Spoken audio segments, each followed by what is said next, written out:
Tak abych se představil, jmenuji se Jiří Fědor, pracuji na katedře chemie a fyzikálně-chemických procesů na Vysoké škole báňské Technické univerzitě v Ostravě na fakultě materiálově technologické.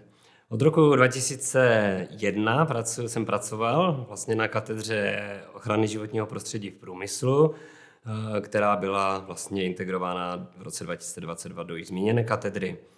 Profesně se zabývám celou tu dobu problematikou vlivu průmyslových technologií na složky životního prostředí a zaměřuju se zejména na problematiku nakládání s odpady a technologií jeho zpracování. Pracuji na vysoké škole jako odborný asistent, takže vyučuji předměty, které jsou zaměřené na nakládání s odpady, na technologie zpracování odpadů a v této oblasti rovněž jsem se účastnil a účastním a doufám, že budu účastnit řešení spousta výzkumných projektů, které se většinou řeší ve spolupráci s průmyslovými podniky. Moje práce mě ovlivňuje v mém osobním životě i například tak, že využívám některé poznatky z technologií pro zpracování odpadů, konkrétně biologicky rozložitelných odpadů, rostlinného původu, například na své zahrádce, kde provozuji svůj kompostér a snažím se ho provozovat tak, aby ten vyrobený kompost byl kvalitní a využívám k tomu poznatky, které mám z profesionálně řízených kompostáren, jakože například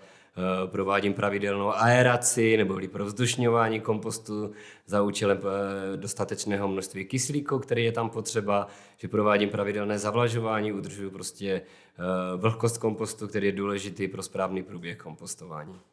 V minulosti a ve svých počátcích profesních jsem tvrdil, že nejlepší odpad je takový, který nevznikne, ovšem postupem času jsem pochopil a tak jakoby vystřízlivěl a zjistil jsem, že vlastně odpady vznikat vždy budou a je potřeba se na to dívat reálně, na tady tuto problematiku a s těmi odpady nakládat v souladu s hierarchií, která je dána směrnicí Evropského společenství.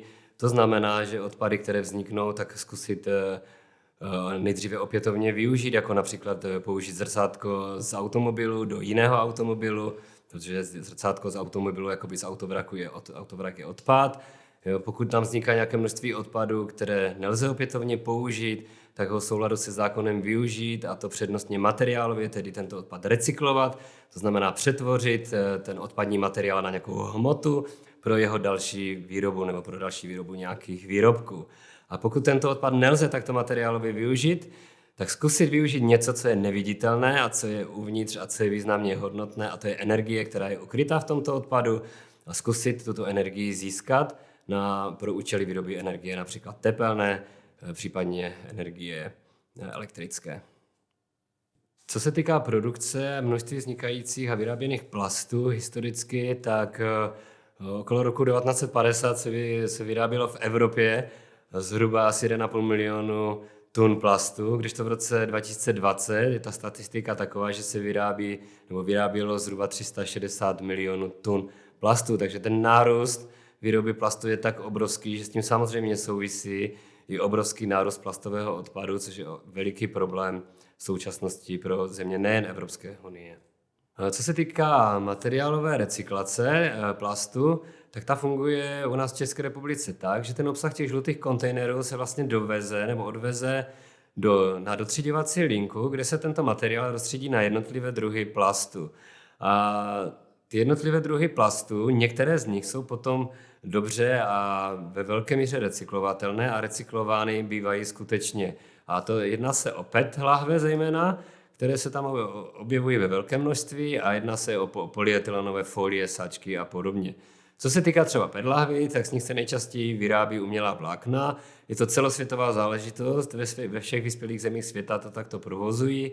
V České republice na to máme taky podnik, Silon Plana nad Lužnou, kde se vyrábí textilní vlákna z PET lahví, ze kterých se pak vyrábí třeba spací pytle, zátěžové koberce, nebo třeba sportovní oděvy a podobně. A co se týká polyetylenu, tak polyetylen se vlastně rozstaví, přetvoří se na nějaký regranulát a z tohoto regranulátu se potom vyrábí třeba potrubí, různá plastová, která se používají ve stavebnictví, nebo se z toho vyrábí sáčky do odpadkových košů, igelitové pytle a podobně. Co se týká recyklace nebo úrovně recyklace plastu v zemích, které jsou mimo Evropskou unii, tak Je to velký problém, protože jsou země, kde se recyklace plastu věnují velice málo a jsou země, kde se nevěnují vůbec.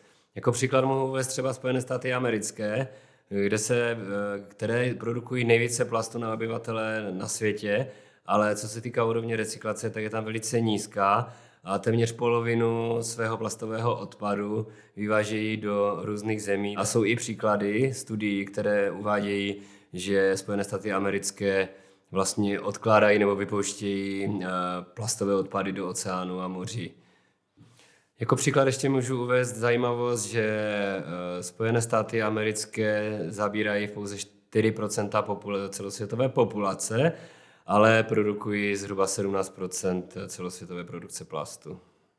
Co se týká míry recyklace jednotlivých složek komunálního odpadu, tak jak jsme zmiňovali, tak v případě plastu je to číslo velice nízké, je to okolo 40%, ale naopak v případě třeba skla je ta míra recyklace okolo 85%. A to sklo se recykluje poměrně jednoduše, je potřeba pouze získat čistý vstupní materiál do skláren, kde se to sklo rozstaví a formuje se do různých forem různé nové skleněné výrobky. Tomu musí ovšem předcházet předtřídění takového materiálu. Sklo se třídí podle barev a to nejžádanější barva skla je čirá, tedy bezbarvé sklo, a ten důvod je jednoduchý, protože ty konečné výrobky se dají potom dobarvit na různé barvy, takže si můžeme vyrobit třeba oranžovou vázu. Co se týká dalších materiálů, to je papír.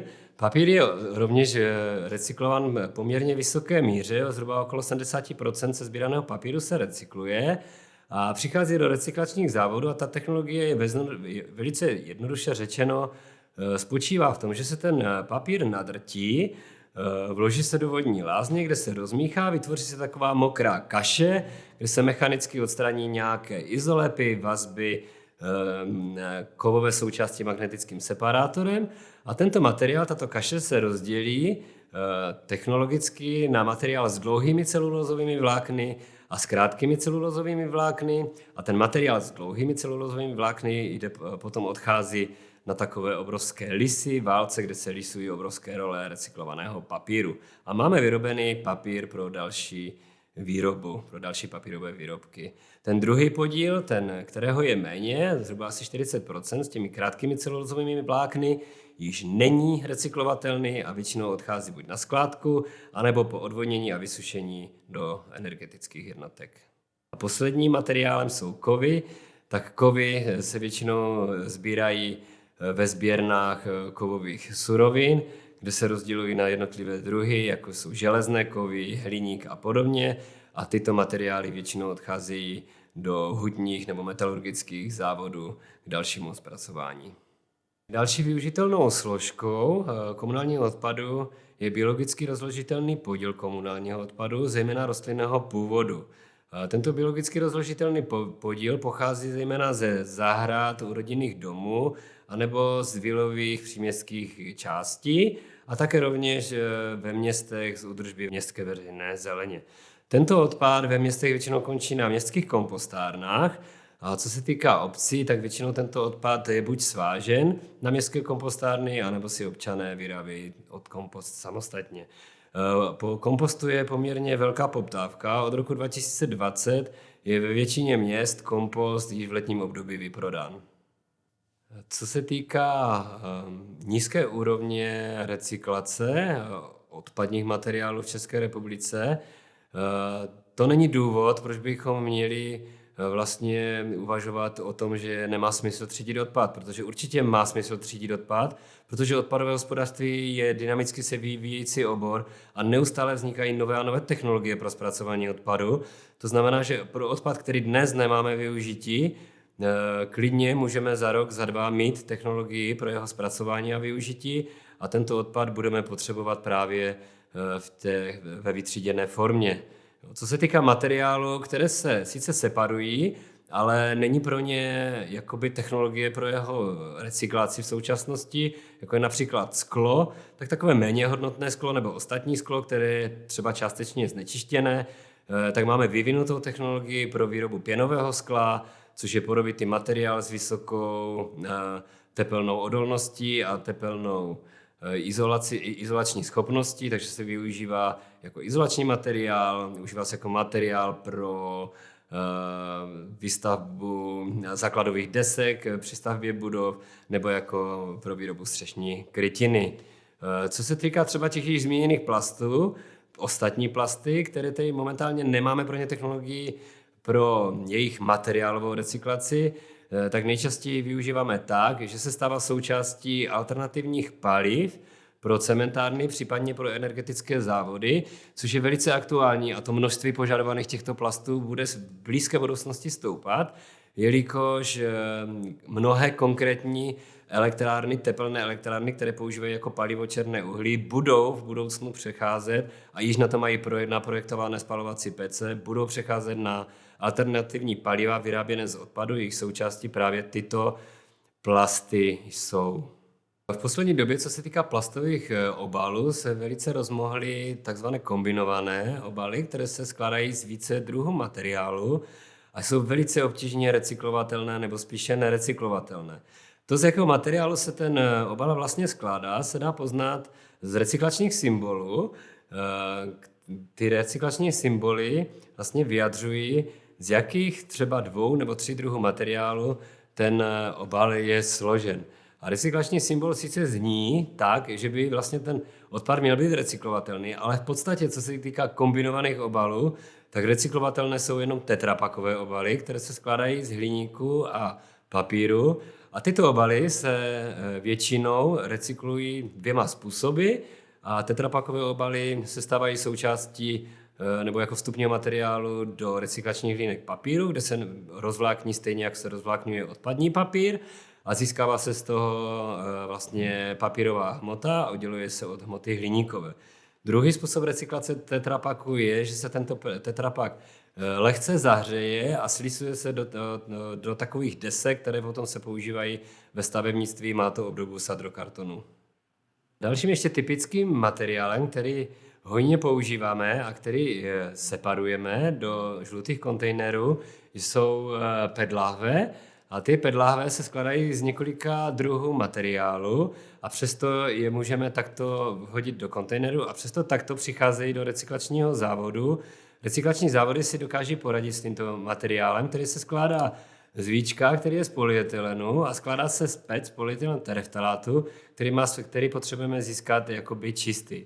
A tento zpracovatelský závod dokáže tento materiál podrtit a na základě rozdílných měrných hmotností tyto 2 materiály od sebe oddělit a získat takto čistý PET materiál pro další výrobu.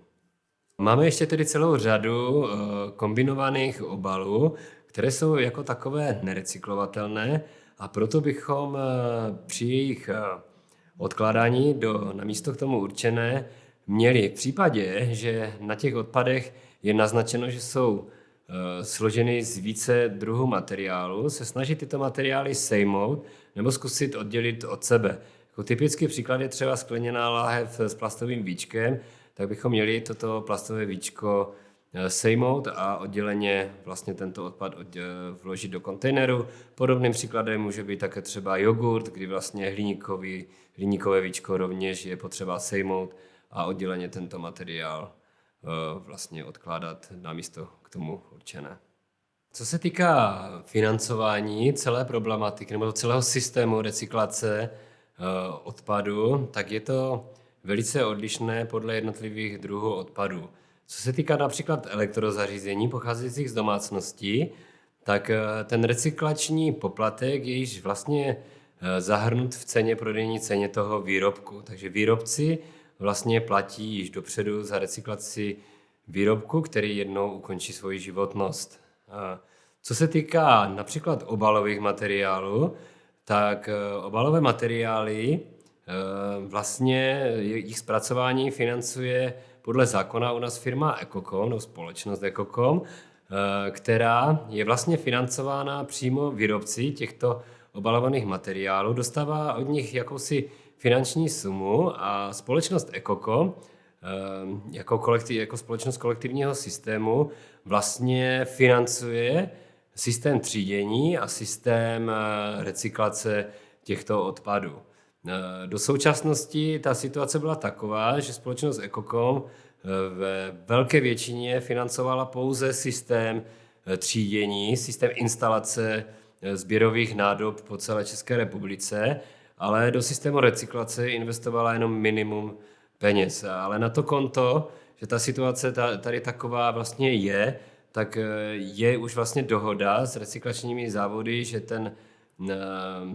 ta suma těch peněz bude v příštích letech podstatně vyšší, která bude investována do těch přímo recyklačních závodů.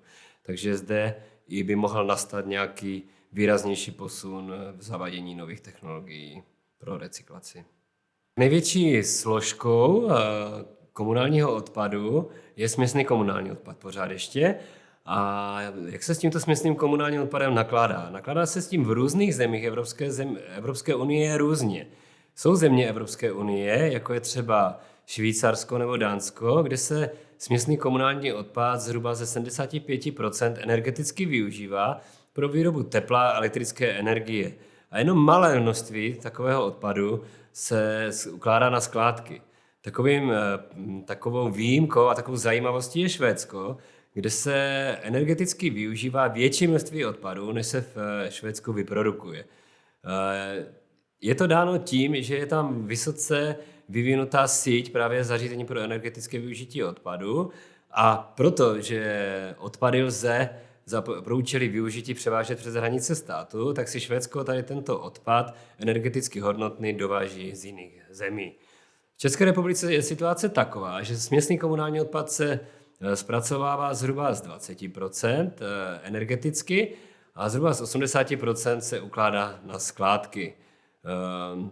Ta situace by se do budoucna mohla mírně zlepšit, protože nový zákon o odpadech již vlastně začal podporovat technologii energetického zpracování odpadu, což v minulosti nebylo. V minulosti ta situace byla taková, že stát se velice negativně stavěl ke výstavbě nových zařízení pro energetické využití odpadu. Takže máme tady projekty na výstavbu energetických jednotek a v blízké budoucnosti vypadá, že to procento energeticky využitelných směsných komunálních odpadů bude i v naší republice stoupat.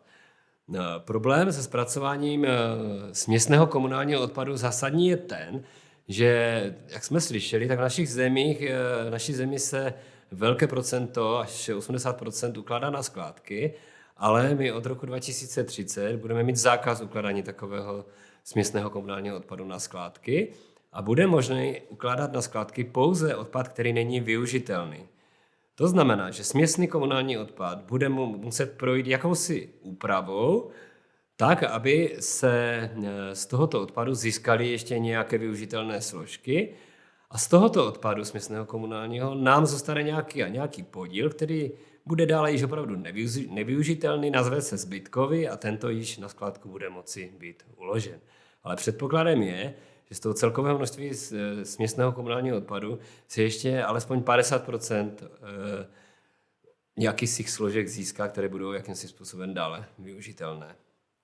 Proces skládkování, který, jak jsem již naznačil, je u nás ve velké míře používaný, tak jeho největší problém je ten, že vlastně už je většina skládek má již naplněnou kapacitu nebo se blíží k jeho naplnění té kapacity a velice obtížně se hledají nové lokality, kde můžeme vlastně skládku odpadu vystavit, protože výstavba skládky odpadu podléhá českým technickým normám, kde jsou uvedeny jakési vylučující kritéria, kde skládka odpadu nesmí vlastně být vystavěna. A když se na to podíváme, tak v podstatě již nelze najít lokalitu, kde by taková skládka mohla být postavena nebo konstruovaná a provozována dále. Další problémem provozu skládek je ten, že vlastně v těle se skládky dochází k spoustě chemických reakcí a tím, jak máme dešťová období, když prší, tak vlastně ta dešťová voda prosakuje tělesem skládky. Do této vody se nám vylovávají různé znečišťující látky a škodliviny, které se nám mohou dostávat do okolního prostředí. Vzhledem ale k tomu, že vlastně skládka odpadu je technické zařízení, které je zabezpečené, které podléhá technickým normám, tak se takto ve velké míře neděje protože vlastně každá skládka je opatřena většinou nějakým foliovým těsněním, odolným, zejména odolným proti mechanickému poškození, ale může se samozřejmě stát, že takovéto těsnění může být poškozeno a v některých místech může docházet k nějakým únikům škodlivým do prostředí a můžou takhle být kontaminovány třeba podzemní vody. Ta kontaminace těch podzemních vod, to největší riziko je v kontaminaci zejména třeba těžkými kovy, které jsou obsaženy v těch vodních výluzích. Co se týká dalšího ještě vlivu skládky na okolní prostředí, tak jak jsme se již zmínili, tak ukládáme ve velkém množství směsný komunální odpad, který obsahuje zhruba 30% biologicky rozložitelného podílu. A tento odpad, pokud ho ukládáme na skládku a tento odpad zhutňujeme na této skládce takzvaným kompaktorem, tak tam dochází k biologickým rozkladům za nízkého přístupu kyslíku a dochází k produkci skládkového plynu, který má vysoký podíl metanu a tento plyn je potřeba na skládkách jímat. Ono to tak probíhá. Tyto skládky jsou navrtány vrty pro jímání skládkového plynu. Tento plyn je z tělesa skládky odváděn, a je částečně využíván v kogenerační jednotce na výrobu elektrické energie. Ale samozřejmě veškerý skládkový plyn odveden není a tudíž může unikat cestou nejmenšího odporu do místa, kde může dojít k protržení třeba toho těsnění a může tento metan v podstatě se objevit někde v místě mimo těleso skládky a může způsobit nějaký požár, případně výbuch a podobně. Co se týká monitorování tělesa skládky třeba po ukončení provozu, tak ze zákona musí provozovatel skládky zajistit takzvanou následnou péči, to znamená monitorování okolí skládky a tělesa skládky po dobu minimálně 30 let. Monitorovány jsou okolní podpovrchové a podzemní vody, kde jsou navrtány hluboké vrty a odebírají se pravidelně vzorky a sleduje se složení těch okolních vod a je po dobu těch minimálně 30 let jímán skládkový plyn, který je odváděn z tělesa skládky. Po ukončení provozu dojde k její rekultivaci, to znamená, že se překryje různýma nepropustnýma vrstvama, poté se na tento povrch naveze materiál, jako je nějaká zemina a podobně a vysází se různé rostliny, takže tato skládka se vlastně po čase jakoby začlení do původní krajiny a jakmile po třeba 50 letech již není produkován žádný skládkový plyn a je vidět, že tam žádné znečištění v okolí skládky není jakoby produkováno, tak s touto skládkou se potom v podstatě neděje nic a slouží jakoby je začleněna do krajiny a můžeme se po ní normálně procházet. Spalování směsného komunálního odpadu, nebo lépe řečeno energetické využití směsného komunálního odpadu, má řadu výhod. Tou hlavní výhodou je zisk tepelné energie. Ale jako každá technologie má jisté nevýhody. A tou nevýhodou je, že při spalovacím procesu se produkuje určité množství škodlivin, které my musíme z proudu spalin eliminovat, tak abychom do životního prostředí vypouštěli takzvané podlimitní množství jednotlivých znečišťujících látek. To podlimitní vypouštění znamená, že každá spalovna odpadu musí splňovat velice přísné emisní limity, to znamená maximální koncentrace té či onech znečišťující látky, kterou vypouštíme z toho zdroje znečišťování, z toho komína do ovzduší. A ty emisní limity jsou mnohem přísnější pro spalovny odpadů než pro jiné stacionární zdroje spalovací, jako jsou třeba tepelné elektrárny na hnědé uhlí a podobně. To znamená, že to, co odchází, lidově řečeno laicky, to, co odchází ze spaloven odpadu do ovzduší v zemích Evropské unie, je v podstatě téměř čistý vzduch. Jo? Ty emisní limity jsou velice přísné a jsou velice často mnohonásobně podkročovány těmi spalovnami odpadu. Tou nevýhodou je tedy, že ten systém čištění spalin je velice nákladný. My ty spaliny musíme velice dobře vyčistit, ošetřit a ten systém je velice nákladný a ty znečišťující látky se koncentrují v různých sorbentech a podobně, se kterými pak dále umíme nakládat. Různě se stabilizují, tak aby se zamezil jeho migrace těch toxických prvků například do životního prostředí. Je potřeba, abychom byli objektivní, zmínit, že spalování odpadu není konečnou metodou zpracování toho odpadu, ale že nám určité další odpadní materiály na spalovnách vznikají, a to je zejména vyhořelá škvára a popílek, který se zachytává na elektrostatických odlučovačích, případně tkaninových filtrech. Tento popílek, na kterém je naadsorbováno poměrně velké množství toxických prvků, jako je arzen, kadmium a podobně, tak tento popílek je nebezpečným odpadem a v praxi se nejčastěji zpracovává tak, že se nejdříve stabilizuje, smíchá se s nějakým pojivem, tomuto procesu se říká solidifikace, a po stuhnutí takovéhoto materiálu, takové směsi, se tento odpad po stanovení vodného výluhu přemění na fyzikálně chemicky na odpad kategorie ostatní a tím pádem se třeba může ukládat na skládku ostatního odpadu. No, dále se takový odpad, co se týká té vyhořelé škváry, pokud jsou tam podlimitní hodnoty toxických prvků, tak se může používat jakoby na terénní úpravy při stavbě silnic, dálnic a nějakých pozemních staveb a podobně.